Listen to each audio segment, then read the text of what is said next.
Hi guys! So welcome back to my channel. So for today's video, magkukulay tayo ng buhok. So namiss ko talagang mag-vlog na nagkukulay ako ng buhok. So syempre, itong Bremode pa rin yung gagamitin ko.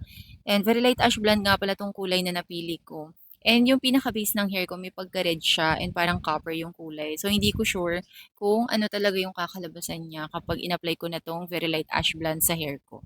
So yun na nga guys, ginamit ko is dalawang cream para sakto talaga sa hair ko kasi makapal yung hair ko. And gumamit din ako ng dalawang oxidizer. So, pinag-mix ko lang siya.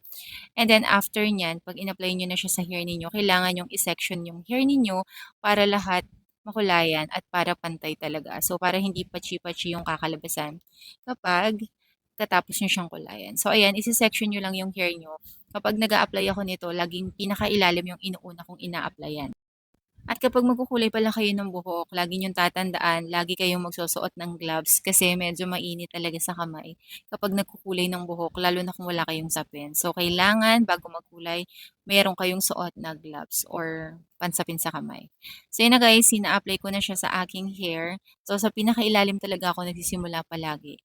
And pinakalas kong ina-applyan is yung pinakaibabaw. So, make sure nyo lang talaga na na-applyan nyo lahat ng part ng hair ninyo para pantay talaga yung pagkakakulay niya.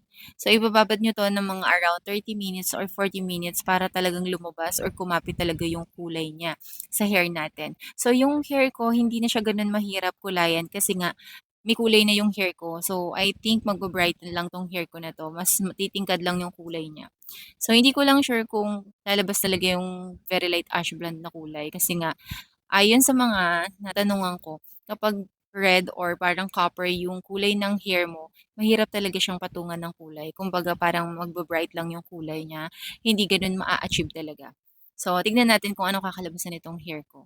So, yun na nga guys, medyo malapit na akong matapos. Mabilis lang naman talaga ako magkulay actually.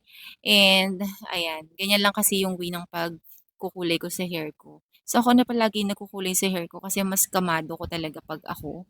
Ayan, and mas nakakatipid talaga kasi imagine niyo magkano lang yung isang piraso ng cream at oxidizer, 'di ba? Sobrang laking tipid kapag kayo na yung nagkulay sa hair ninyo.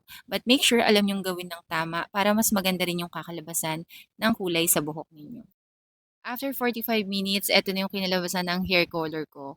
Nagustuhan ko talaga yung kulay kasi mas nag-bright yung color ng hair ko compare nung bago ko siya kinulayan. So, mas nakakaputi yung ganitong kulay. Hindi ko man na-achieve yung very light ash blonde talaga kasi copper yung base ko. Sobrang happy ako.